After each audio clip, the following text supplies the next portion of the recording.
নমস্কার। বহুদিন পর আবার ফেসবুক লাইভে আধ্যাত্মিক প্রসঙ্গ নিয়ে।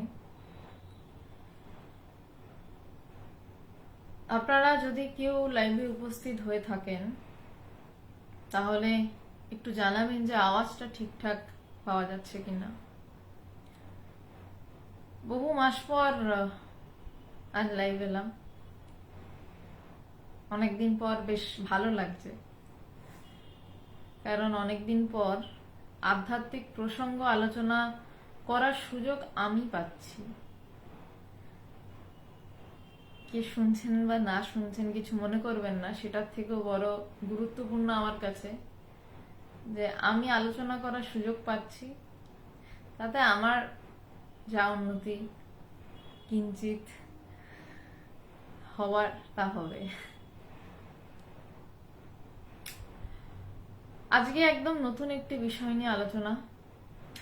আচ্ছা, ইন্ডিয়ান মংস পেজকে একটু জিজ্ঞাসা করছি যে আমার আওয়াজ কি পরিষ্কার, একটু জানাবেন, নইলে ঠিক শুরু করার কনফিডেন্স পাচ্ছি না। আজকে বুধবার দিন, বেশ কয়েক মাস ধরেই বা কয়েক দিন ধরেই শেষ, মানে আমার লাইফ যখন লাস্ট এন্ড হয়েছিল, একটা আমরা পরিকল্পনা করেছিলাম, আপনাদেরকেও জিজ্ঞাসা করেছিলাম যে স্বামী শিষ্য সংবাদ নিয়ে বৃহস্পতিবার এবং রবিবার এই দুদিন 8:30 থেকে আমি আলোচনা করতাম, এবং সেই আলোচনা অবশ্যই এখনো চলবে, কারণ বইটি এখনো শেষ হয়নি। বইটি শেষ হতে এখনো ঢের দেরি রয়েছে। সেই আলোচনার সাথে স্বামী শিষ্য সংবাদের আলোচনার মধ্যে তো অনেক রকম কথা থাকে। স্বামীজির সাথে শিষ্যের যেমন কট্টর বেদান্তের কথাও রয়েছে, তেমন সমাজ কিভাবে তৈরি হবে সেই নিয়ে কথা রয়েছে, আরো বিভিন্ন বিষয় নিয়ে কথা রয়েছে। তো আমি জিজ্ঞাসা করেছিলাম আপনাদেরকে যে এমন একটা কিছু কি নিয়ে আলোচনা করলে হয়, শাস্ত্রের গ্রন্থ আপনারা তো এতদিন ধরে শুনছেন, যেখানে শুধু অদ্বৈতবাদ নিয়েই আলোচনা থাকবে, প্রকরণ গ্রন্থ যেগুলোকে শাস্ত্রের বলা হয়। তো আপনারা অনেকেই জানিয়েছিলেন যে এরকম কিছু হলে ভালো হয়। তো সেই জন্যই যোগ বাশিষ্ঠ সার এই বইটি উদ্বোধন থেকে স্বামী ধীরেশানন্দজি ব্যাখ্যা করেছেন। সেই যোগ বাশিষ্ঠ সার নিয়ে প্রত্যেক বুধবার আপাতত ঠিক হয়েছে আলোচনা করার চেষ্টা করব আমি, যতটুকু আমার সাধ্য। একটি অত্যন্ত কঠিন বই, সাধু সমাজের খুব প্রিয় বই। সব থেকে বড় কথা যেটা, সাধু সমাজ যারা শুধুমাত্র ঈশ্বর চিন্তা নিয়েই পড়ে থাকে। স্বামী শিষ্য সংবাদও সাধু সমাজের খুব প্রিয় বই, কিন্তু তা গৃহস্থদেরও খুব প্রিয় বই, অনেক গৃহস্থদের। কিন্তু যোগ বাশিষ্ঠ সার খুব বেশি গৃহস্থ পাঠ করছেন এমনটা দেখা যায় না, কারণ সেখানে পুরো মানে জগৎ ব্যাখ্যা করে জগৎকে পুরো কেটে কেটে উড়িয়ে দেওয়া রয়েছে। বশিষ্ঠ দেব, স্বয়ং বশিষ্ঠ দেব তার শিষ্য রামচন্দ্র, শ্রী রামচন্দ্রকে যখন উপদেশ দিচ্ছেন, সেই বইটি যোগ বাশিষ্ঠ, সেই মূল গ্রন্থ যোগ বাশিষ্ঠ থেকে সেটি একটি অত্যন্ত বড় বই, এবং সেখানে প্রচুর কথা রয়েছে। সেই বইটি থেকে এক আমার শ্রদ্ধেয় পণ্ডিত অধ্যাপক শ্রী ভিখানলাল আত্রেয়জি, তিনি বেশ কিছু তার মধ্যে থেকে সার বের করেন। ধীরেশানন্দজি বা ভূমিকাতে কে লিখেছেন আমার দেখা হয়নি, খুব সুন্দর একটা লাইন দেখেছিলাম যে মূল যোগ বৈশিষ্ট্য থেকে সারের থেকে বাদ দেওয়াটা খুবই জটিল একটা ব্যাপার। সারের থেকে বাদ দেওয়া, কারণ গোটাটাই সার, তার থেকে বাদ দেওয়ার কিছুই ছিল না। কিন্তু যদি না ভিখনলাল আত্রেয়জি এই কাজটি করতেন তাহলে টিকাকরদের খুব সমস্যা হতো। এবার গোটাটাই সার। যোগ বশিষ্ঠ মানে বশিষ্ঠদেব যখন রামায়ণ যে রামজিকে উপদেশ দিচ্ছেন, কোনোটা তো কম বা বেশি হতে পারে না, কোনোটা বেশি ইম্পর্টেন্ট কোনোটা কম ইম্পর্টেন্ট এমন তো হতে পারে না। কিন্তু তার মধ্যে থেকে আমাদের প্রয়োজনের অনুসারে, আমাদের প্রয়োজনীয়তা অনুসারে কিছুটা অংশ শ্রদ্ধেয় ভিখনলাল আত্রেয়জি আলাদা করে নিলেন, এবং 10টি প্রকরণ বা অধ্যায় এখানে রয়েছে। সেই অধ্যায়গুলোতে আমরা পরে ঢুকবো। আজ প্রথম দিন, এবং যতদূর আমার মনে হয় দ্বিতীয় দিনও প্রাক কথন বলে একটি অধ্যায় রয়েছে, সেই অধ্যায়টিতেই আমরা মনোনিবেশ করার চেষ্টা করব। কারণ প্রাক কথন অধ্যায়টি অন্তত কিছুটুকু, প্রথম যে অংশটুকু আমি দেখলাম, এড়িয়ে যদি আমি একদম প্রথম অধ্যায় বৈরাগ্য প্রকরণ সেই জায়গাতে যাই, তাহলে হয়তো আপনাদের একটু শুরু করতে অসুবিধা হবে, বুঝতে অসুবিধা হবে। কারণ বইটির শুরুতেই বলা হয়েছে প্রাক কথন খুব গুরুত্বপূর্ণ, তারপর যাচ্ছে বৈরাগ্য প্রকরণ, তারপর মুমুক্ষু প্রকরণ, এমন অধ্যায় রয়েছে। প্রথমেই বলে নি, কঠিন আছে বইটি, ভীষণ কঠিন আছে। কিন্তু যারা আধ্যাত্মিক জিজ্ঞাসু মানুষ, যারা জানতে চান এই তত্ত্বটা কি, যাদের আগ্রহ রয়েছে, তাদের আগ্রহ বাড়াবার জন্য দুর্ধর্ষ একটি বই। সূক্ষ্ম তত্ত্ব রয়েছে, কিন্তু বুঝতে চাইলে খুব সহজ, যদি বুঝতে চান। আর খোলাখুলি বলা থাকলো, আমার বলতেও কোনো অসুবিধা হতে পারে, কারণ আমি বিশাল কেউ নই। আপনারা বারবার আমাকে প্রশ্ন করতে পারেন, তবে একটাই অনুরোধ, শেষে প্রশ্ন করলে আমার পক্ষে উত্তর দেওয়াটা সুবিধার হয়। একদম আলোচনার শেষে গিয়ে আপনারা প্রশ্ন করুন, যে যে জায়গাগুলো অসুবিধা হচ্ছে, আমি যথাসাধ্য চেষ্টা করব উত্তর দেওয়ার। শুরু করছি আমার গুরুদেব শ্রী ভগবানকে প্রণাম জানিয়ে। শাস্ত্র গ্রন্থ অধ্যয়ন, যোগা বাশিষ্ঠ সার।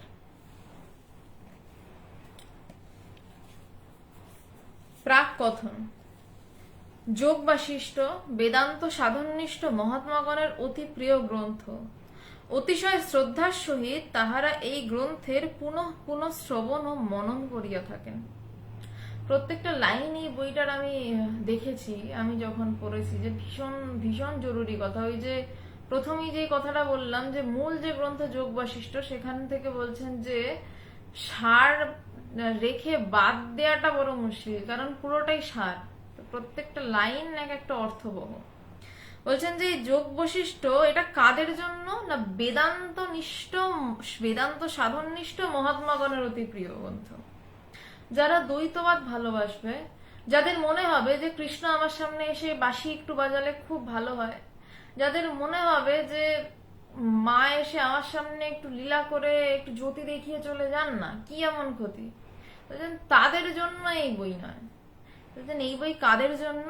বেদান্ত সাধননিষ্ঠ, মানে যে বাইরের জগতের কিছু দেখতে চাইবে না, যে ভিতরে ডুব দিতে চাইবে, যে একমাত্র নিজেকে বোধ ছাড়া আর কোনো কৃষ্ণের বাঁশি বাজানোর প্রতি তার আকর্ষণ থাকবে না।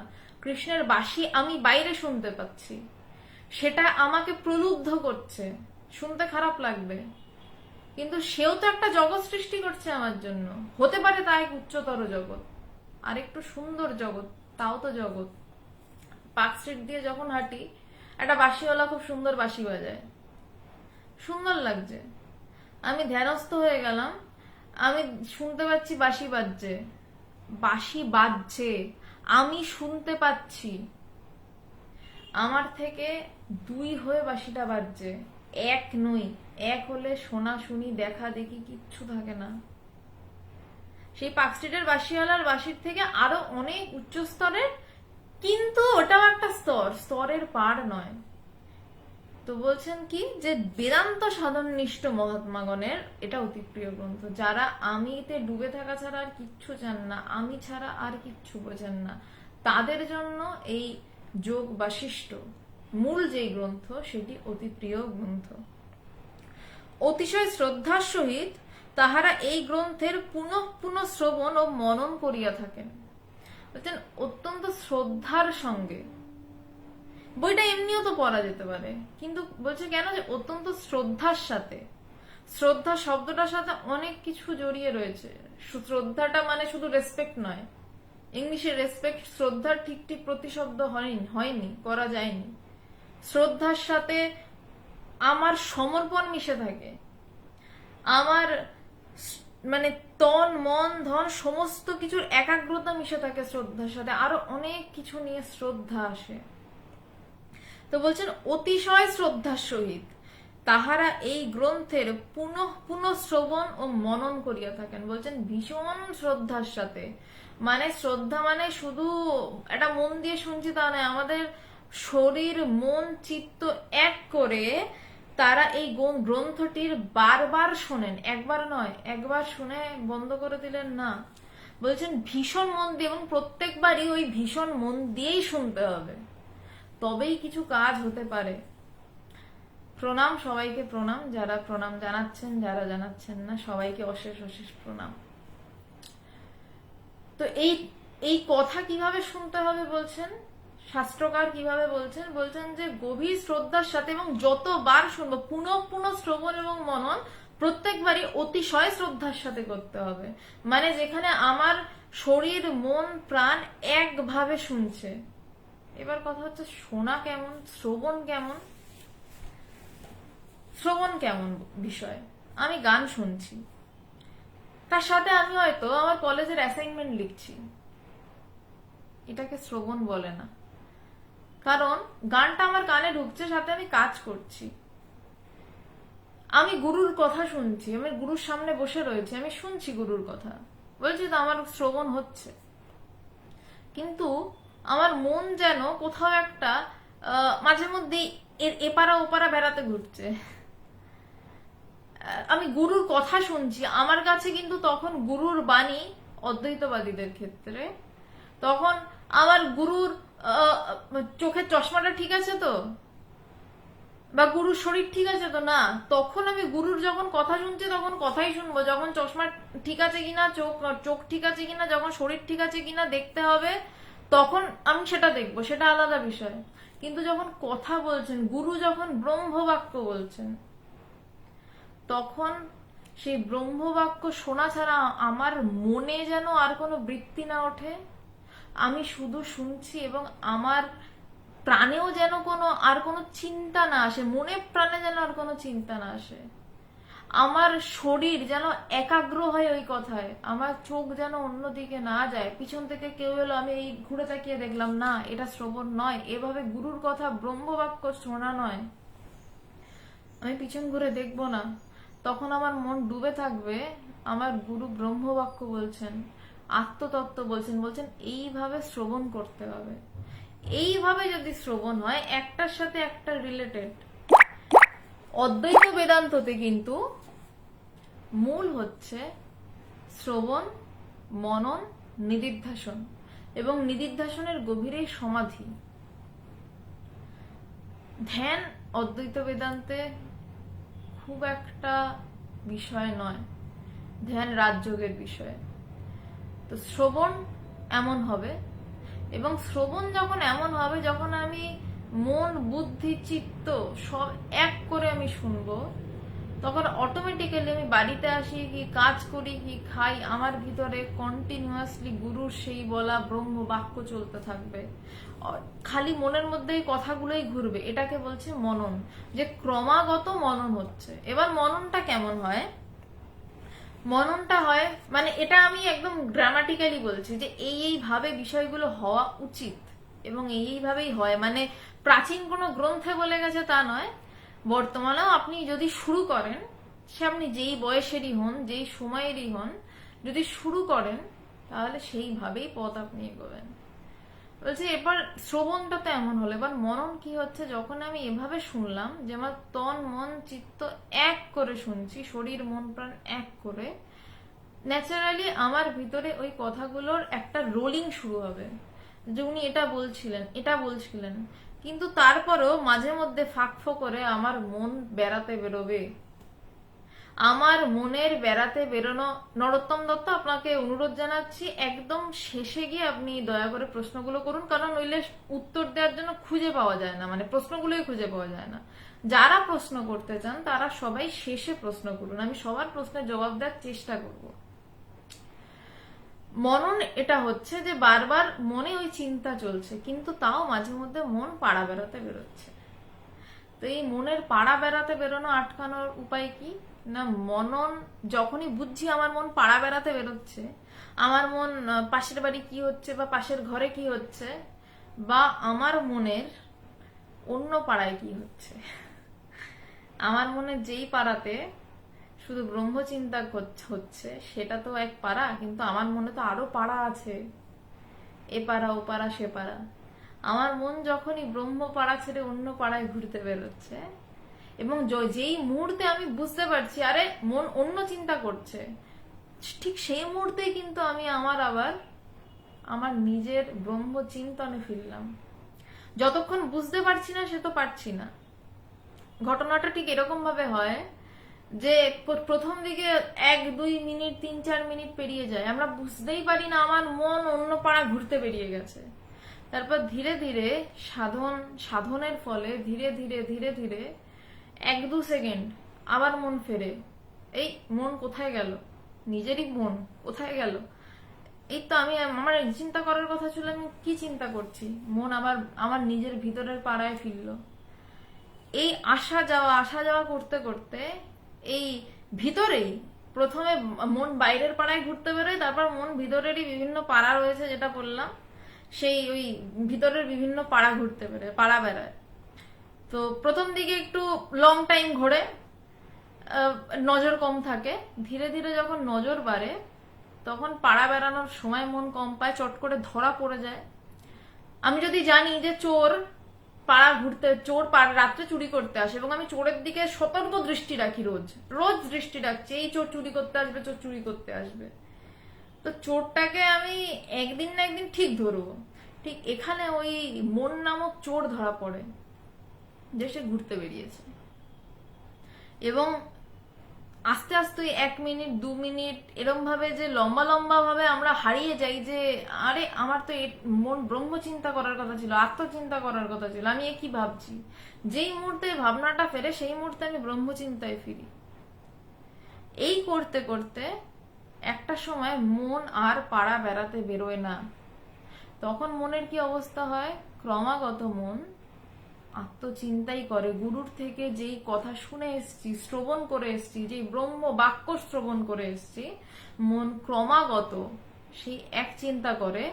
সেই এক চিন্তাটা কেমন না, বলছে যে তৈল ধারাবত, যখন জল ঢালবেন এরকম করে মাঝে একটু কেটে কেটে কেটে কেটে যায়, কিন্তু যখন তেল ঢালা হয় দেখবেন কোনো কিছু ছাড় নেই, একদম একদম তৈল ধারাবত, মানে একভাবে পড়ছে।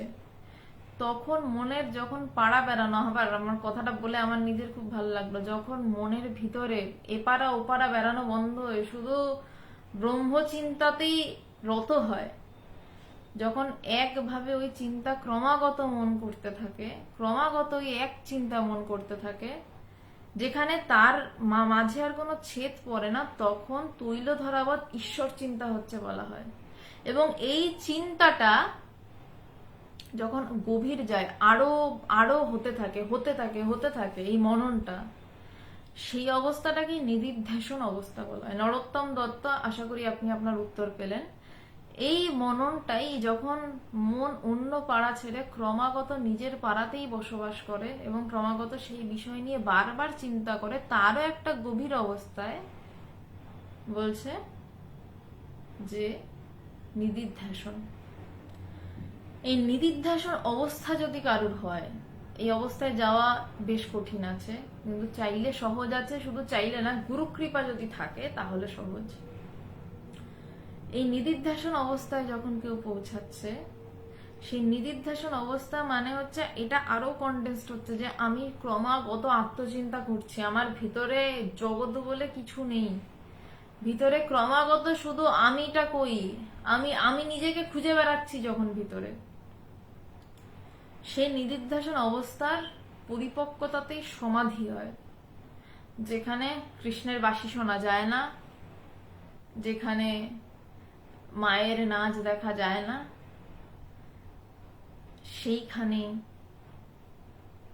সেইখানে কি হয়, যাই হয় তাই হয়। ওই বলে সমাধি অবস্থা, দর্শন টর্শন কিচ্ছু হয় না, দর্শন টর্শন হয় না, ওই যাই হয় তাই হয়, এরকম ভাবেই বলা যাবে, এর বেশি বলা যায়নি, আজ অব্দি কেউ বলতে পারেনি। নিদিধ্যাসন অবস্থার পরিপক্কতায় বলছে সমাধি হয়, সেই সমাধির কোনখানে আবার জ্ঞান, সেই জায়গাটায় পরে আসছে। হ্যাঁ, গজুলিজু দাস, যোগা বশিষ্ঠ, সারও, এটা নিয়ে আলোচনা হচ্ছে। উত্তরাখণ্ড নিবাসী প্রায় ১০০তম বর্ষ বৃদ্ধ সদা বেদান্ত বিচার পরায়ণ অন্তর্মুখ এক মহাত্মা একদিন কথা প্রসঙ্গে বলেছিলেন। প্রথমে এই লাইনটা বলি, কেন এই লাইনটা এখানে লেখা হয়েছে, কেন এই লাইনটা জরুরি, সেই মানুষটার পরিচয় দেওয়া হলো। পরিচয়টা কেমন না, উত্তরাখণ্ড নিবাসী প্রায় ১০০তম বর্ষ বৃদ্ধ। উত্তরাখণ্ড, যেখানটাকে মূলত ভারতবর্ষের দেবভূমি বলে বলা হয়, সরি, হ্যাঁ, যেই জায়গাটাকে মূলত দেবভূমি বলে বলা হয় সেখানে রয়েছেন, ওখানে নিবাসী, তার মানে বোঝাই যাচ্ছে উনি সাধন ভোজন নিয়ে থাকেন। বলছেন ১০০তম বর্ষ বৃদ্ধ, প্রায় ১০০ বছর তার, যে সদা বেদান্ত বিচার পরায়ণ, তিনি সব সময় বেদান্তের বিচার নিয়ে রয়েছেন। বেদান্তের বিচার কেমন, সৎ এবং অসৎ, এটা নিরূপণ করা, যে সত্য কোনটা। আমি জগৎ দেখছি, আমি বিশাল জিনিস, 5 স্টার হোটেল দেখছি, আমি সব দেখছি, কিন্তু সত্য কোনটা, এই সমস্ত সত্য, নাকি আমির ভিতরে সেই অনন্ত সত্তা সত্য। আমার গুরুদেব ভগবানকে কিছুদিন আগেরই ঘটনা, একটি প্রয়োজনে একটি 5 স্টার হোটেলে এক ভক্ত তাকে নিয়ে গেছিলেন, তিনি ছিলেন, এবং সেখানে তিনি সমাধিস্থ হয়ে পড়েন। সময় কেটে যাচ্ছে, তার যে ব্যক্তিগত সেবক সে দেখছে উঠছেন না ভগবান, তো সেই ব্যক্তিগত সেবক ব্রহ্মচারী ছেলেটি, সে লাস্টে উপায় না পেয়ে ভগবানকে ডাকছে, সাড়া পাচ্ছে না। তারপর ভগবান বলছেন, আমি হারিয়ে গেছিলাম, আমি তলিয়ে গেছিলাম, ওই সময়টা আমার সমাধি হয়েছিল। এই সৎ অসৎ বিচার কোথায়, 5 স্টার হোটেল, তার কি জাঁকজমক, তার কাছে কোনো কিছু সাবজেক্টেই পড়লো না। তিনি গেছিলেন, দেখলেন এবং সমাধিস্থ হয়ে পড়লেন। এবং তারপর যখন ভগবানের সাথে কথা হচ্ছে, তখন তিনি বললেন, কি বা 5 স্টার, কি বা কি, আসল তো ওটাই। তো বলছেন যে বেদান্ত বিচার পরায়ণ অন্তর্মুখ এক মহাত্মা। অন্তর্মুখ, দুই রকম মানুষ। আমরা বেশিরভাগ সব মানুষ বহির্মুখ, সব বলতে চাই, সব সব মানে কথা বলতে লাগে আমাদের, কিন্তু অন্তর্মুখ কিছু মানুষ যারা ভিতর দিকে তাকিয়ে বসে রয়েছেন। আমরা মুখ খুললেই বেশিরভাগ কি করি, জগতের কথা বলা শুরু করি। ভিতরের বর্ণনা তো বেশিক্ষণ করা যায় না। বেশিক্ষণ যদি ভিতরের বর্ণনা করার ক্ষমতা থাকতো আমাদের, তাহলে আমরা সমাধিস্থ হয়ে থাকতাম সারাক্ষণ। তাই জন্য বেশিরভাগ মহাত্মারা বেশি সমাধি হয়ে গেলে আবার অনন্তের ডাক চলে আসে, এবং তাদেরকে তো সমাধির পরে তারা তো তার হাতের পুতুল থাকেন, সেই মহাশক্তির হাতের পুতুল, তাই তারা তাদেরকে বেশি সমাধিস্থ হতে দেন না। তাই জন্য বেশিরভাগ সময় অন্তর্মুখ থাকেন তারা। তো বলছেন যে বেদান্ত বিচার পরায়ণ অন্তর্মুখ এক মহাত্মা, তার যে লাইনটা পড়ছি এই যোগ বশিষ্ঠ সারের মতন গুরুত্বপূর্ণ গ্রন্থে, তার পরিচয় কি, যে ১০০তম বর্ষ এবং তিনি সাধন ভজন নিয়ে থাকেন। সব সময় জগৎ সত্য না মিথ্যা, কোনটা সত্য কোনটা মিথ্যা, মানে আমি সত্য না জগৎ সত্য, এটা করতে করতে তিনি ভিতরেই ডুবে থাকছেন। এবং ডুবে থাকছেন তার প্রমাণ কি না, তিনি অন্তর্মুখ। তিনি বেশি বকবকানিতে বিশ্বাসী নয়, তিনি বেশিরভাগ সময় চুপচাপ ডুবে আছেন, শ্রেষ্ঠ অবস্থা। বলছে এক মহাত্মা একদিন কথা প্রসঙ্গে বলিয়াছিলেন, যোগ বাশিষ্ঠের সার কথাগুলো বলা হইয়াছে, ইহা অধিকারী বিশেষে শ্রবণ, মনন, নিদিধ্যাসন ও সমাধিরূপ। যে মানে কি, বলছে যোগ বাশিষ্ঠের সার কথাগুলো বলা রয়েছে, বলছে কিন্তু এটা অধিকারী বিশেষে শ্রবণ, মনন, নিদিধ্যাসন ও সমাধিরূপ। পরে এই কথাগুলো লাইনটা ব্যাখ্যা করেছেন। বলছেন এর যোগ বাশিষ্ঠ যিনি জিজ্ঞাসু তার জন্য উপদেশ রূপ শ্রবণ, যে জানতে চায় কি অদ্বৈত বেদান্ত কি, এত শোনা হচ্ছে, এটা কি, আমার একটা খোটোমোটো নাম বেদান্ত, তার মধ্যে আবার অদ্বৈত বেদান্ত বলছে, এত ভাগ দ্বৈত অদ্বৈত, অদ্বৈত বেদান্ত কি। বলছে যে জিজ্ঞাসু, যার কাছে জানার ইচ্ছা রয়েছে, যে ক্রস করবে বলে ক্রস করে না, যে প্রশ্ন করবে বলে প্রশ্ন করে না, যে প্রশ্ন করে জানবো বলে। দু রকমের প্রশ্নের লোক রয়েছে এই আধ্যাত্মিক জগতে। সবই আধ্যাত্মিক জগৎ, আমি আলাদা করে জগৎ করতে পারি না, বা নেই নেই। কেউ আসেন প্রশ্ন করতে, প্রশ্ন করবেন বলে প্রশ্ন করেন, মানে অযথা প্রশ্ন। আর কেউ কেউ প্রশ্ন করেন যে আমি জানতে চাই। তো বলছেন যিনি প্রশ্ন করার জন্য প্রশ্ন করছেন তারও একদিন জিজ্ঞাসুর অবস্থায় আসবে, কারণ যদি যথার্থ কোনো ব্রহ্ম বিজ্ঞানী বা ব্রহ্মজ্ঞানীর হাতে তিনি পড়েন, তাহলে তার যে কোনো ধরনের প্রশ্ন সে একদম কেটে ছেটে উড়িয়ে দেবে, এবং একটা সময় তার অহংকারের মাথা মাটিতে পড়তে বাধ্য, তখন সে জিজ্ঞাসু হবে। কিন্তু মাঝখান দিয়ে তারই অনেকটা সময় নষ্ট হয়ে যাবে। কিন্তু আর এক রকম মানুষ রয়েছেন যারা জানতে চান যে কি আমাকে বোঝান। তো সেই মহাত্মা বলছেন সেই জিজ্ঞাসুর জন্য যোগাবাশিষ্ট উপদেশ স্বরূপ। যোগবাশিষ্ট সেই জিজ্ঞাসু ব্যক্তি যে জানতে চায় তার জন্য উপদেশের মতন। আবার বিচারবানের পক্ষে যোগাবাশিষ্ট মনন রূপ। বলছে যে বিচার করবে, এই যে বিচারের কথা বললাম, যে এই জগৎ সত্য না আমি সত্য, যদি আমি সত্য হই তাহলে আমিটা কোনটা, এই বিচার। হাতি ঘোড়া অন্য কিছু বিচার নয়। তো বিশাল বিচার বৈভব দেখছি। নচিকেতা যখন যমলোকে গেছেন, নচিকেতা বলছেন যমকে আমাকে জ্ঞান লাভ করতে চাই, আপনি আমাকে ব্রহ্ম উপদেশ দিন। নচিকেতাকে যম ব্রহ্ম উপদেশ দিতে রাজি হচ্ছেন না। নচিকেতাকে যম বলছেন যে তোমাকে আমি একটা বরই বলছি, একটা মানে বর দিতে চাইছেন। বলছেন তোমাকে আমি একটা খুব সুন্দর একটি গাড়ি, যেটা বিভিন্ন ঘোড়ায় টানা হবে, আমার এক্স্যাক্টলি মনে নেই, এবং সেখানে সেখানে রমণীরা নৃত্য গীত করবে এবং তুমি সেখানে সুখে থাকবে।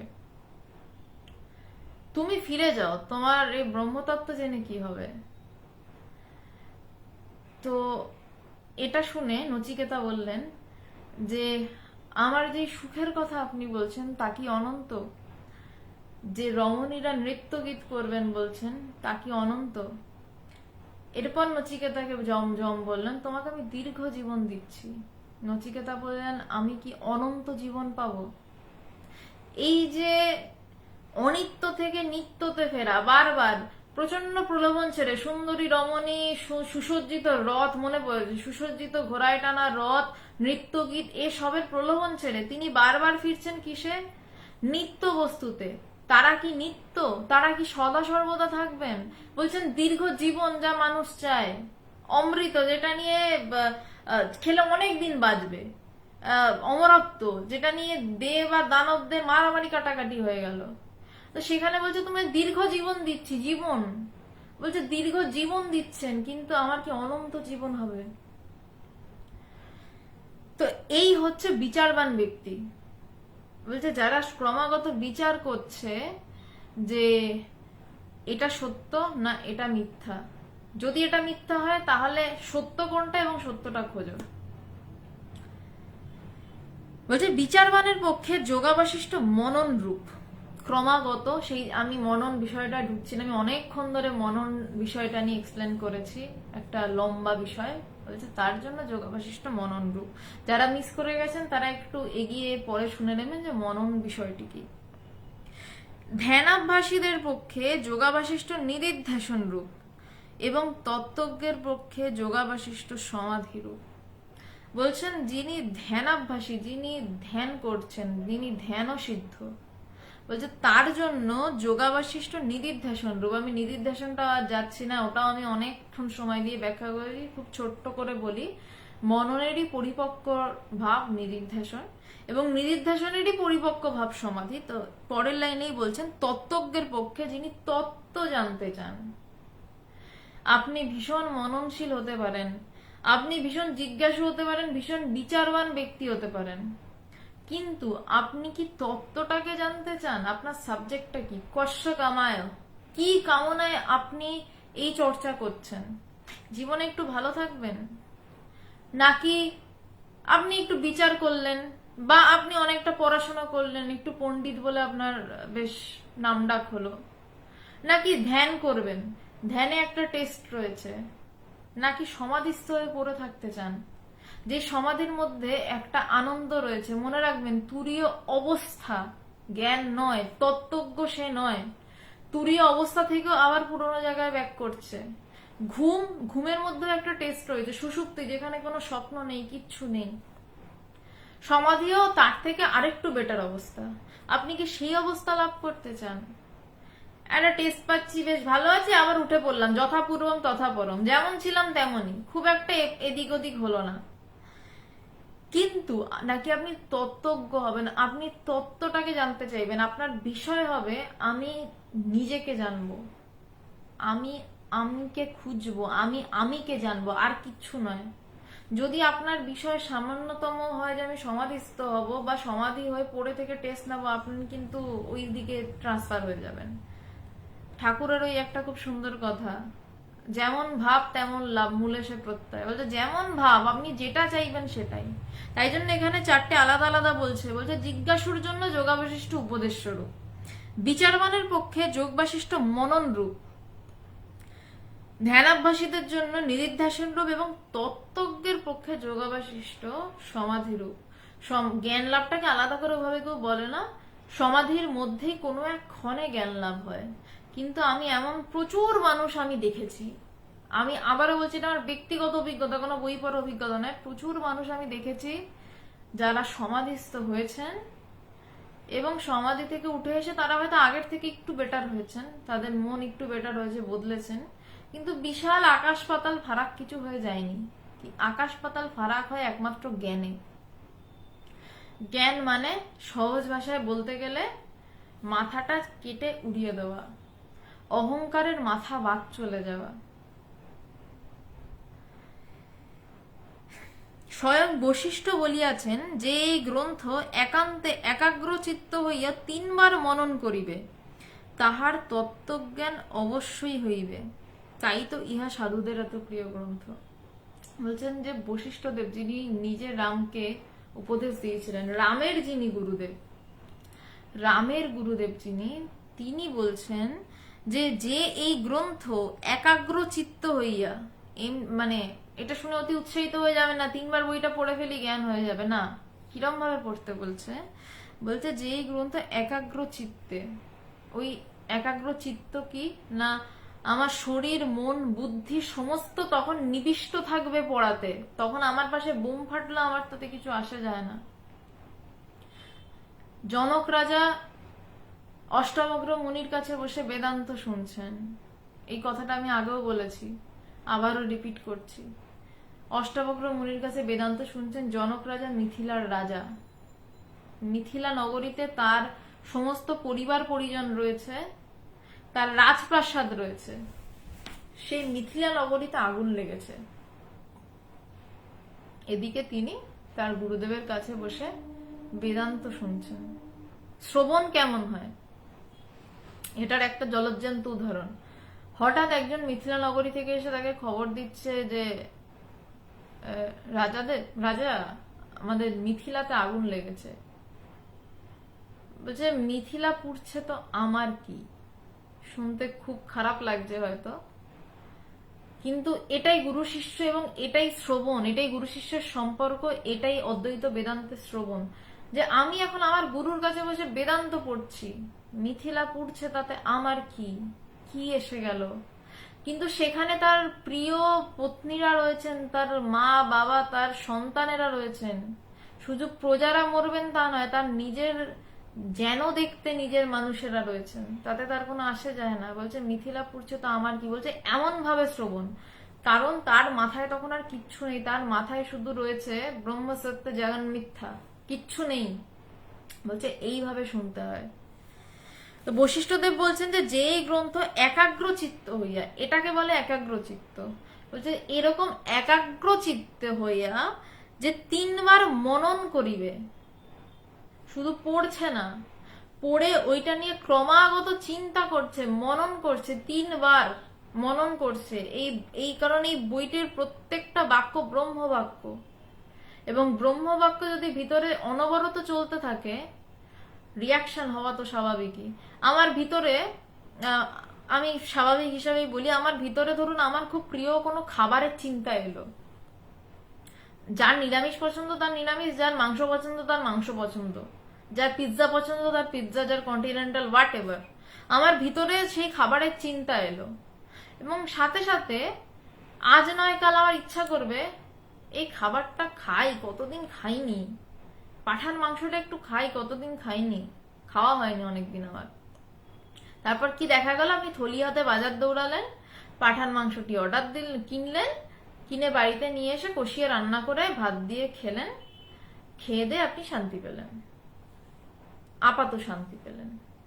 তো যদি একটা জাগতিক সামান্য খাবারের চিন্তা আপনাকে বাজার অব্দি, আপনার এই মানে 80 কিলো 90 কিলো ওজনের দেহটাকে তুলে বাজার অব্দি নিয়ে গিয়ে এর তার সাথে কথা বলিয়ে দরাদরি করিয়ে মাংস কিনিয়ে আপনাকে বাড়িতে এনে রান্না করিয়ে খাওয়াতে পারে, এতটা কাজ করিয়ে ফেলতে পারে, সেই মনেই যখন ক্রমাগত ব্রহ্ম বাক্যের চিন্তা হতে থাকবে, সেটা আপনাকে দিয়ে লাফালাফি করাবে না, কিন্তু ভিতরে তার কি রিয়াকশন হবে বুঝতে পারছেন? একটা স্থূলভাবে আপনি দৌড়াচ্ছেন, আর ভিতরে কি সূক্ষ্মভাবে আপনি ছুটতে শুরু করবেন ভিতর দিকে, সেই তত্ত্বটাকে জানার জন্য। তাই বলছেন যে 3বার মনন করিবে। আশা করি এই জায়গাটা আমি খুব পরিষ্কার করে বোঝাতে পারলাম যে মননের শক্তিটা কোথায়, যে জাগতিক বিষয় দিয়ে আমি আশা করি বোঝাতে পারলাম। অসুবিধা হলে অবশ্যই জানাবেন।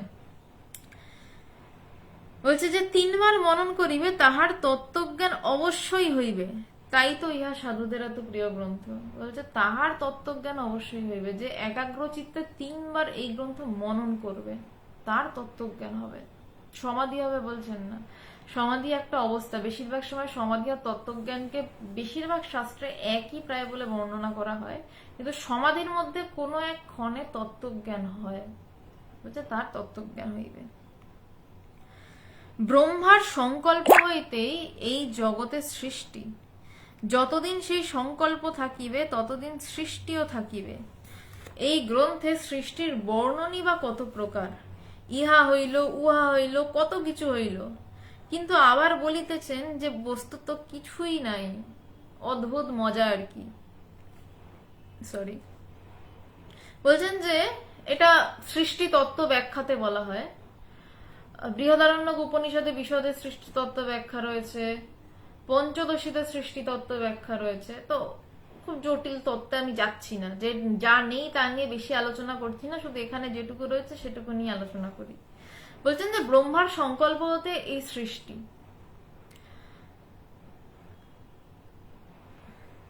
যতদিন সেই সংকল্প থাকিবে ততদিন সৃষ্টিও থাকিবে। এই গ্রন্থে সৃষ্টির বর্ণনই বা কত প্রকার। বলছেন যে যতদিন সেই সংকল্প থাকিবে, ব্রহ্মার সংকল্প যতদিন থাকিবে ততদিন এই সৃষ্টিটাও থাকবে। ব্রহ্মার সংকল্প কি না, যতদিন আমি সৃষ্টিটা দেখব ততদিন এই সৃষ্টিটা থাকবে। যেই মুহূর্তে আমি ঘুমিয়ে পড়ছি আমার কাছে কিন্তু সৃষ্টি নেই, যেই মুহূর্তে আমার জ্ঞান লাভ হয়ে যাচ্ছে, আমি নিজেকে ধরে ফেলতে পারছি, সেই মুহূর্ত থেকে কিন্তু সৃষ্টিটা আর নেই, সেই মুহূর্তটা থেকে কিন্তু সৃষ্টি উড়ে গেল। এ জগৎ কোথায় হারিয়ে যাইল, কোথায় চলিয়া গেল।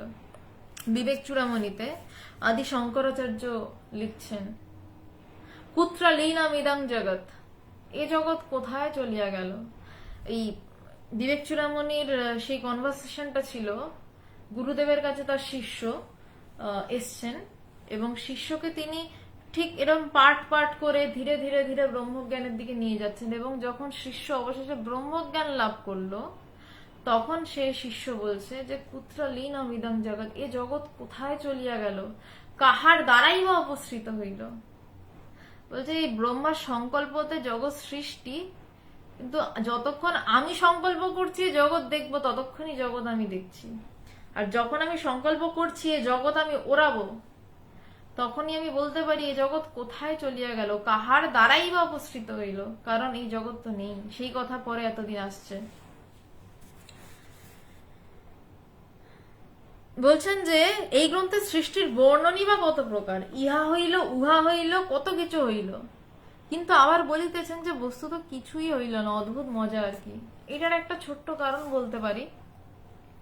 একটা বাচ্চাকে, এটা আমি আগেও হয়তো বলেছি, আমার খুব প্রিয় উদাহরণ এটা, একটা বাচ্চাকে, একটা কোলের বাচ্চা এর মায়ের কোলে শুয়ে রয়েছে, সে বাচ্চাটাকে মা যখন চাঁদ দেখায়, বাচ্চাটা তো এরকম মাথা তুলে পুরো চাঁদ দেখতে পারে না। মা কি বলে, ওই দেখো দেখো দেখো তাল গাছের মাথায় চাঁদ উঠেছে। এই যে আমাদের কবিতায় রয়েছে বাংলাদেশে, যে তাল গাছের মাথার উপর, বাঁশবাগানের মাথার উপর চাঁদ উঠেছে। ওই তো আমি এটা একটু অন্য উদাহরণে যাচ্ছি, যে ওই দেখো তাল গাছ বা ওই দেখো বাঁশ গাছ, ছেলেটা বাঁশ গাছ বা তাল গাছ অব্দি দেখতে পাচ্ছে।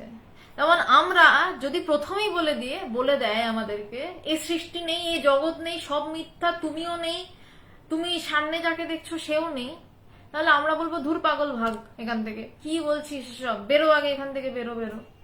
তাই জন্য শাস্ত্রকাররা বলেননি এরকম। তারা কি করেছেন, তারা আমাদের যাবতীয় কল্পনাকে প্রশ্রয় দিয়েছেন, সমস্ত কল্পনাকে অ্যাকসেপ্ট করেছেন। হ্যাঁ বাবা, সৃষ্টি আছে, এই দেখো সৃষ্টি। যেমন মা বাচ্চাটাকে বলছেন ওই দেখ দেখ, চাঁদ দেখাচ্ছেন, কিন্তু অ্যাকচুয়ালি কিন্তু প্রথমে দেখাচ্ছেন কিনা বাঁশের মাথা, বাঁশ বাগানের মাথা দেখাচ্ছেন।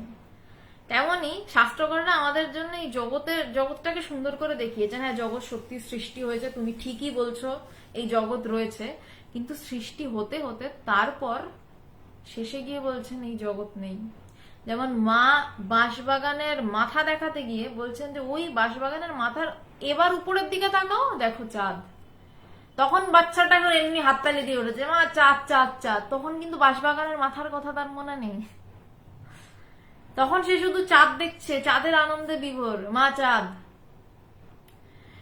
ঠিক তেমনি শাস্ত্রকাররা প্রথমে আমাদের সৃষ্টির রহস্য বললেন, এবং বলতে বলতে একটা জায়গায় নিয়ে বলছেন এই দেখো সৃষ্টি নেই, কিচ্ছু নেই। তখন আমরাও সব ভুলে, সৃষ্টি তত্ত্ব ভুলে, ওই বাঁশবাগানের মাথা টাথা ভোলার মতন সব ভুলে আমরাও হাততালি দিয়ে বলে উঠে এই জগৎ কোথায় চলে গেল, বলে হো হো করে হাসি। কার দ্বারা অপসৃত হইল, কে সরালো এই জগৎকে, পুত্রলীন মিদং জগৎ।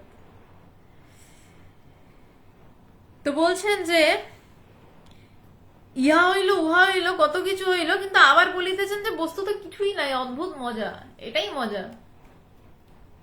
আমার গুরুদেব ভগবানকে যখন আমি বারবার প্রশ্ন করতাম একটা সময়, যে একটা কিছু আটকাচ্ছে ভগবান, কিছু একটা জায়গায় আটকাচ্ছে, ভগবান বলতেন হ্যাঁ আটকাচ্ছে, কিছু একটা খুঁজে দেখ খুঁজে দেখ, ওই কিছু একটা আটকাচ্ছে। তো তারপর যেদিনকে বললাম আটকানোর তো কিছু ছিল না, তখন হেসে বলছেন হ্যাঁ রে, আটকানোর তো কিছু ছিলই না। কিন্তু গুরুরা কি করেন, আমি যেহেতু যেভাবে জগৎটাকে দেখছি, তিনিও তার মতন করে জগৎটাকে দেখান, যে হ্যাঁ এরকমই জগৎ। করতে করতে করতে করতে তিনি আমাকে জগতের পারে হঠাৎ ধাক্কা মেরে ফেলে দেন। যেমন বন্ধুরা ছোটবেলায় করে না, সুইমিং পুলের পাড়ে নিয়ে গিয়ে বাবা বাছা করতে করতে, এটা ওটা গল্প করতে করতে হঠাৎ একটা মেরে আমাকে পুকুরে ফেলে দিল। গুরুরা তাই করেন, ওই সমুদ্রের পাড়ে নিয়ে গিয়ে এটা ওটা বাবা বাছা বলে গল্প করতে করতে হঠাৎ ধাক্কা মেরে সমুদ্রে ফেলে দেন। ব্যাস, যে সমুদ্রে পড়লো তার সব শেষ, তার তত্ত্বজ্ঞান হলো। টিহরির রাজগুরু স্বামী বিজ্ঞানানন্দজির নিকট এক সাধু যোগ বাশিষ্ঠ পাঠ করিয়া শুনাইতেন।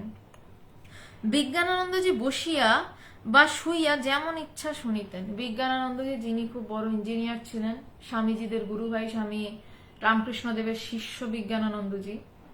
এবং বিজ্ঞানানন্দজি বেলুর মঠ, আমরা যে আজকে এত বড় বেলুর মঠ দেখতে পারি, উনি যেহেতু সিভিল ইঞ্জিনিয়ার ছিলেন, এই সমস্ত নকশা এবং তৈরি তারই তত্ত্বাবধানের তৈরি।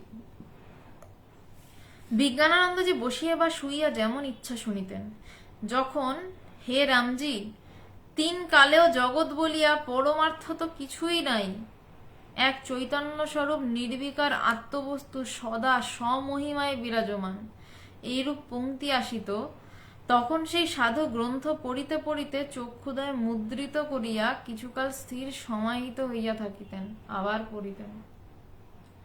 এই লাইন পড়ার পর বেশিক্ষণ, যাদের সেই অনন্তের স্বাদ পাওয়া রয়েছে, তাদের পক্ষে বেশিক্ষণ চোখ খুলে বকবক করা বড় মুশকিল। লাইনটা কি বলছেন, যে হে রামজি, তিন কালেও জগৎ বলিয়া পরমার্থ তো কিছু নেই। তিন কাল মানে অতীত, বর্তমান, ভবিষ্যৎ। বলছেন যে এদিকে একটু আগে কি বললেন, যে ব্রহ্মার সংকল্প হতে ব্রহ্মের এই জগতের সৃষ্টি। এবার কি বলছেন যে হে রামজি, তিন কালেও অতীত, বর্তমান, ভবিষ্যৎ, এই তিন কালেও এই জগৎ বলে পরমার্থ তো কিছু নেই, আদতে কিছু নেই। এক চৈতন্য স্বরূপ নির্বিকার আত্মবস্তু। চৈতন্য স্বরূপ, এই শব্দগুলোকে এদিক ওদিক করে বলতে পারি, কিন্তু এই শব্দগুলোকে আপনারা প্রত্যেকেই অনুভব করতে পারেন, কিন্তু অনুভব করে শব্দগুলোকে বুঝতে হবে। বলছে চৈতন্য স্বরূপ নির্বিকার, যেখানে কোনো বিকার নেই। এটা নির্বিকার মানে যেখানে কোনো বিকার নেই। আমি বললাম তাতে আপনাদের কিছু এলোও না, কিছু গেলও না। আপনারা প্রত্যেকে এই বোধটাকে করতে পারেন, অনুভব করতে পারেন। তার জন্য এই অনলাইন শুনে কিচ্ছু হবে না, আমি একটা ডিসক্লেমেশনে লিখেওছি। আপনাদের যদি চান, আপনারা গুরু খুঁজুন এবং গুরুর, ব্রহ্মজ্ঞানী গুরুর পা ধরে বসে পড়ুন, যে আমার ব্রহ্মজ্ঞান লাগবে, আমার এই শব্দগুলো জানতে লাগবে, চৈতন্য স্বরূপ নির্বিকার আত্মবস্তু, এই শব্দগুলো বুঝতে লাগবে। কারণ এইগুলো শুধু শুনে মানে শুনে ওই ওই লাভ হবে যে সর্বক্ষণ একটা ভিতরে হয়তো পিৎজা, চিকেন, মাটন এইসব শব্দ চলতো, তার বদলে নির্বিকার, নির্বিষয়, নির্বিশেষ, চতুর্থ পাদ, এই ধরনের শব্দগুলো ভিতরে চলবে। কিন্তু এই শব্দগুলো প্রত্যেকে বোধ করতে পারেন, বয়স ছোট বড় কথা নয়। গুরুর কাছে যান, আপনার যাকে ইচ্ছা হয় দেখবেন যেন গুরু সঙ্গ করতে পারেন। গুরু সঙ্গ ছাড়া দূর থেকে প্রণাম করে চলে এলেন লাভ হয় না। গুরু সঙ্গ যেন করতে পারেন এবং গুরুর পা ধরে বসে থাকুন যে আমাকে এই তত্ত্বজ্ঞান লাভ করতে হবে। বলছে এক চৈতন্য স্বরূপ নির্বিকার আত্মবস্তু সদা স্বমহিমায় বিরাজমান। বলছেন সদা স্বমহিমায় বিরাজমান, সব সময় সে বিরাজমান। এইরূপ পংক্তি আসিত, তখন সেই সাধু গ্রন্থ পড়িতে পড়িতে চক্ষুদয় মুদ্রিত হইয়া কিছুক্ষণ স্থির হইয়া যাইতেন। যেখানে বলছে হে রামজি তিন কালে জগৎ নেই, এইখানেই তিনি বলছেন যে তার সেই অনন্তের দিকে টান, অনন্তের দিকে টান। তিনি তখন চুপ করে বসে সমাধিস্থ হয়ে যেতেন, আবার পড়িতেন। স্বামীজি বলিতেন এই সাধুটির পড়া ঠিক ঠিক, এর বৃত্তি বস্তু বিষয়কে অর্থাৎ আত্মাকে স্পর্শ করিয়া থাকে, তাই এর পাঠ এত ভালোবাসি। স্বামীজি বলতেন এর পড়া ঠিক ঠিক, কারণ যদি কেউ রিডিং পড়তো সে ওই জায়গাতে এসে সমাধিস্থ হতে পারতো না। সে কিভাবে পড়ছে না, সে যে মানে বস্তুটাকে পড়ছে সেটা তার আত্মা স্পর্শ করছে, সে একদম তন মন ধন একাগ্র চিত্ত হয়ে পড়ছে, তখন তার কাছে আর কিচ্ছু নেই। তার কাছে তখন এটাই রয়েছে, হে রামজি তিন কালেও পরমার্থ তো এই জগৎ নাই। এই জন্য এই সাধুর পড়া এত ভালোবাসি। জাগতিক ব্যবহার হইতে নিবৃত্ত হইয়া অন্তর্মুখ চিত্তে যোগ বাশিষ্ঠ পাঠ ও মনন করিতে হয়, তবেই উহা সার্থক হয়।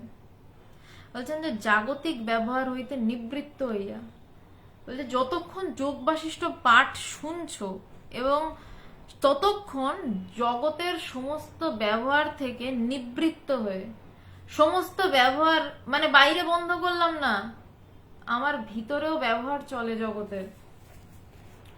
আমি রান্না করছি বাইরে শুধু নয়, আমার ভিতরেও রান্না চলে। আমাকে এই সময় রান্না করতে হবে, রান্নায় এইটা দিলে ভালো হয়, ওইটা দিলে ভালো হয়। বলছেন সেই ভিতরের রান্না বন্ধ করো, ভিতরের গোলযোগ বন্ধ করো, কতক্ষণ না যেইটুকু সময় এই যোগাবশিষ্ট পাঠ শুনবেন। আমার কথা নয়, গ্রন্থকার বলছেন। তো শুনছেনই যখন, পড়ছেনই যখন, যেভাবে গ্রন্থকার বলছেন চেষ্টা করে দেখলে ক্ষতি কি।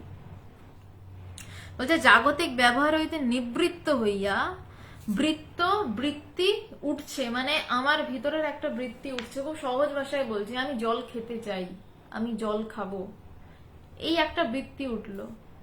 আমি কি করব, আমার ঘরের চারপাশে তাকিয়ে দেখবো জলের বোতল আছে, যখন দেখবো নেই আমি উঠে যাব, উঠে গিয়ে বোতল আনবো, জল খাবো, আমার বৃত্তির অবসান হলো, আমার জল খাওয়া বৃত্তি নিবৃত্ত হলো। এখানে কি বলছে যে জাগতিক সমস্ত ব্যবহার, প্রথম কিন্তু বৃত্তিটা উঠেছিল জল খাবো, সেটা আমাকে স্থূলভাবে জল খাওয়ানো করালো। বলছে এই সমস্ত জাগতিক এই ধরনের, এটা আমি একটা উদাহরণ দিলাম, আমার সমস্ত ভিতরের যে চিন্তা, অন্য যে কোনো চিন্তা, এই যোগা বশিষ্ঠের লাইন ছাড়া অন্য যে কোনো চিন্তা যখন নিবৃত্ত হয়ে অন্তর্মুখ চিত্তে আমি শুধু শুনছি আর কিছু নয়, এই অন্তর্মুখ চিত্তে যোগা বশিষ্ঠ গ্রন্থ পাঠ ও মনন করিতে হয়। বলছে তখন এই অন্তর্মুখ চিত্রে এই যোগা বশিষ্ঠ পাঠ যদি পড়েন তো এইভাবে পড়তে হয়, যদি শোনেন তো এইভাবে শুনতে হয়, এবং তারপরে যে লাইনগুলো শুনলেন সেগুলো নিয়ে মনন করতে হয়, তবেই উহা সার্থক হয়। বুঝছেন? তবেই যোগা বশিষ্ঠ পাঠ সার্থক হয়। আজকে প্রাক কথন এইটুকুই থাকলো। পরের দিনে প্রাক কথনের একটি গুরুত্বপূর্ণ অংশ রয়েছে, পরের বুধবার সন্ধ্যে 8:30টায়।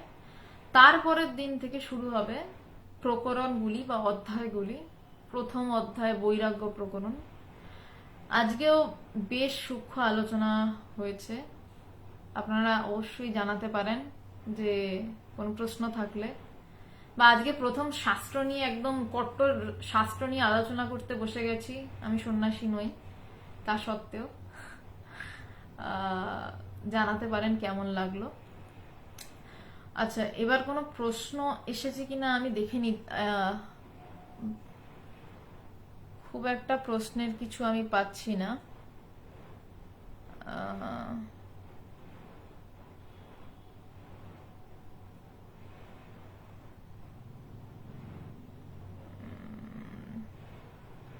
আপাতত আমি প্রশ্ন পাচ্ছি না। নরোত্তম দত্তের একটাই প্রশ্ন ছিল, নিদিধ্যাসন কি, আমি তার জবাব দিয়ে দিয়েছি, চেষ্টা করেছি অ্যাটলিস্ট দেওয়ার। আর নরোত্তম দত্ত আবার প্রশ্ন করেছেন, শুনলেই তো আগ্রহ, জানার আগ্রহ সৃষ্টি হবে, তাই শোনানো, তাই বলা।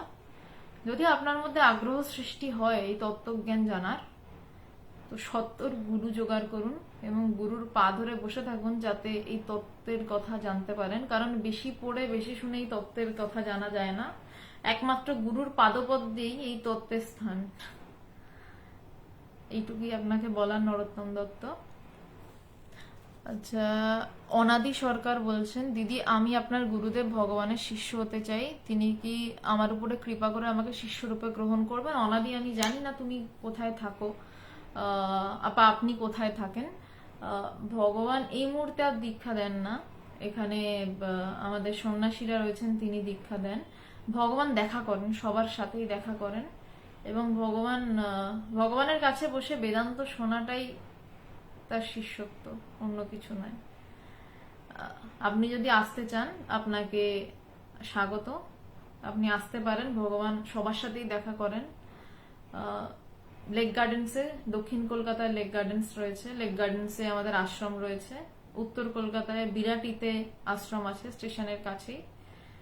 অনাদি সরকার, আপনি আসতে পারেন, ভগবানের সঙ্গ করতে পারেন। তবে কাইন্ডলি তার আগে আমার সাথে একবার ইনবক্সে যোগাযোগ করে নেবেন, তাহলে আপনি মানে যোগাযোগ করে নেবেন এই কারণে যে ভগবান আদৌ কোন আশ্রমে আছেন। মানে আপনি বিরাটিতে গেলেন, তখন ভগবান হয়তো লেক গার্ডেন্স আশ্রমে, তো সেটাতে তো আপনার লাভ হবে না, দেখাও হবে না। তো সেই জন্যই বলছি, একবার আমাকে জানিয়ে নেবেন, তাহলে আমি আপনাকে বলে নিতে পারবো যে হ্যাঁ, এখন ভগবান এই আশ্রমে রয়েছেন। এবং ভগবান মোটামুটি বিকেল বেলা 4:30 থেকে দেখা করেন, শরীর একটু ঠিক থাকলে সবার সাথেই দেখা করেন।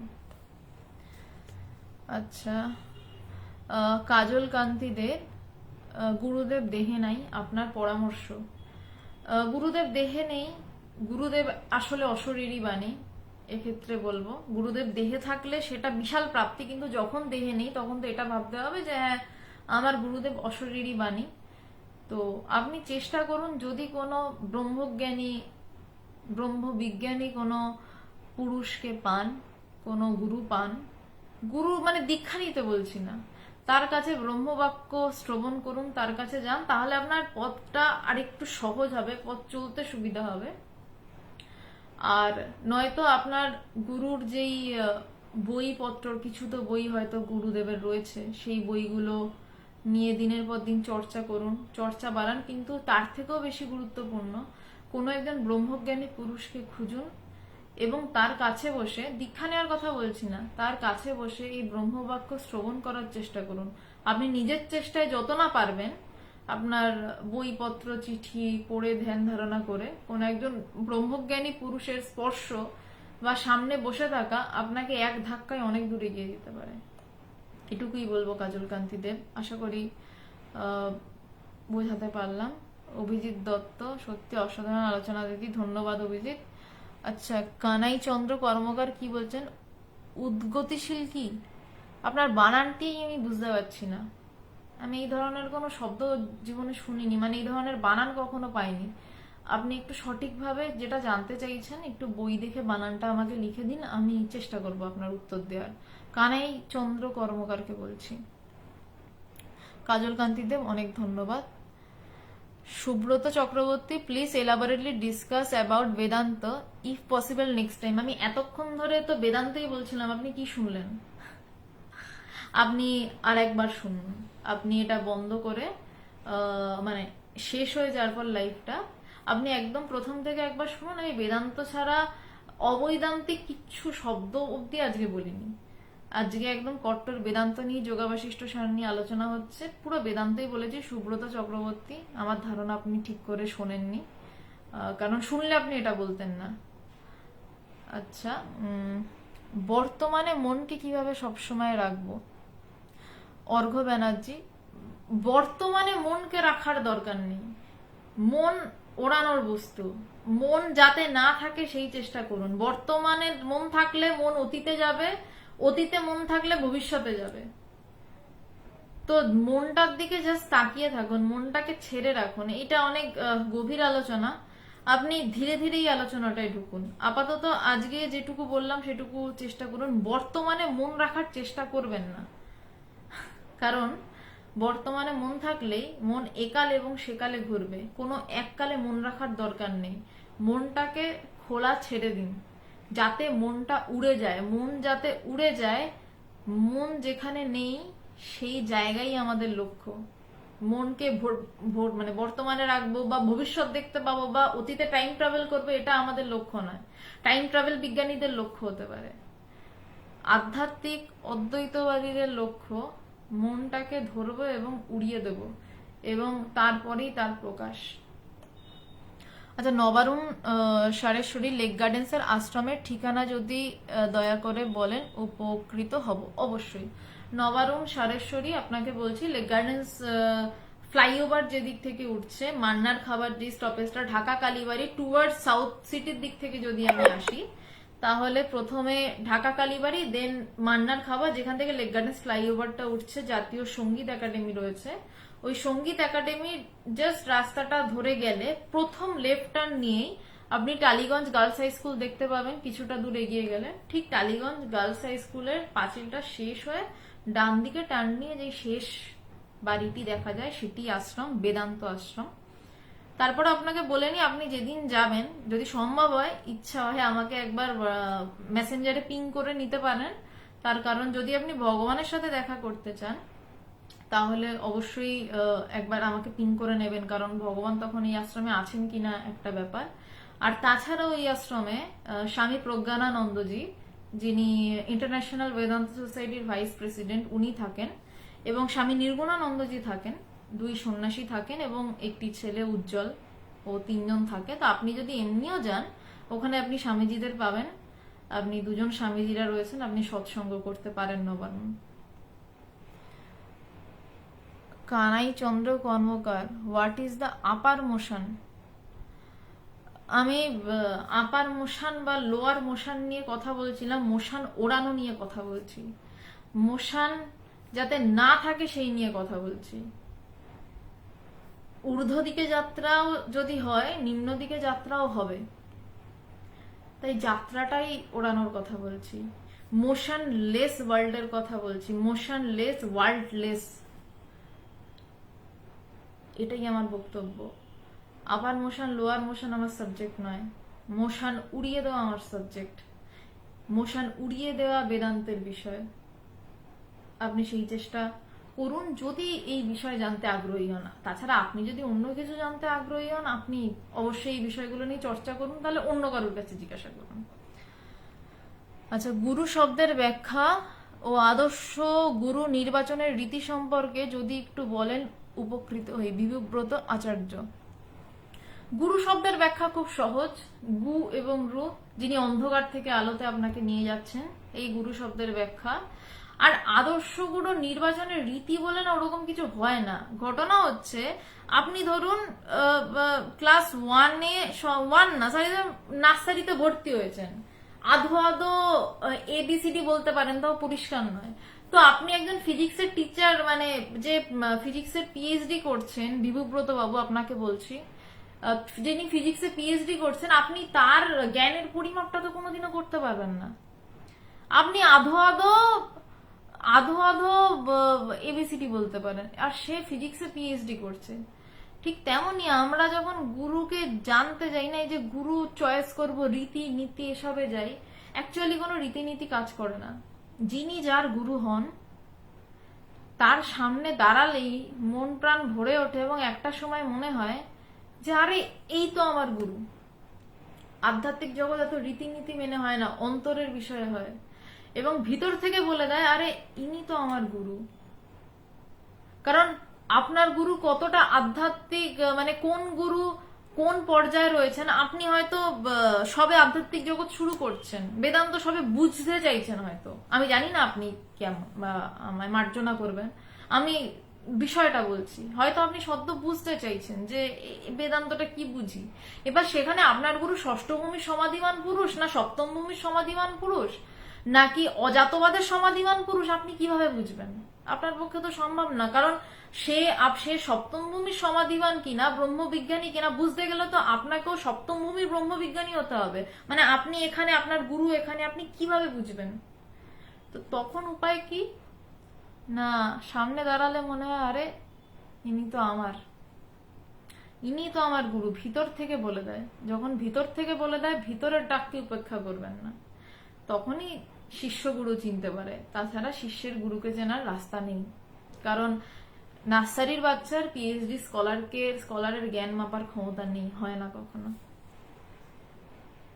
আচ্ছা, আর বাবা লোকনাথ ব্রহ্মচারীকে নিয়ে লাইভ করুন আর আমাকে করতে দেন দয়া করে, জয় বাবা লোকনাথ। ঠিক আছে, আপনি তো এই মেসেজটি করলেন, ইন্ডিয়ান মংস পেজের অ্যাডমিন আমি নই, যিনি অ্যাডমিন তিনি অবশ্যই দেখেছেন, তার যদি মনে হয় তিনি আপনার সাথে যোগাযোগ করবেন। আজকে তাহলে এই অবধি থাক। প্রথম দিন যোগাবশিষ্ট সারের প্রাক কথন নিয়ে আলোচনা হলো। সাধ্য মতন সবার উত্তর দেওয়ার চেষ্টা করলাম, জানি না কতদূর সম্ভব হয়েছে বা আপনারা কতটুকু বুঝতে পেরেছেন।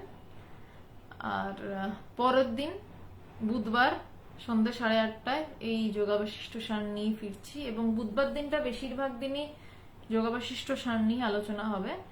এছাড়া যেমন বৃহস্পতিবার কালকের দিন এবং রবিবার কালকে সন্ধ্যে 8:30 থেকে স্বামী শিষ্য সংবাদ নিয়ে আলোচনা শুরু হবে। আবার যতটুকু চলেছিল আলোচনা তারপর থেকে শুরু হবে। আর রবিবারও সন্ধ্যে 8:30 থেকে স্বামী শিষ্য সংবাদ নিয়ে আলোচনা হবে। আজ এই অবধি রইল, নমস্কার।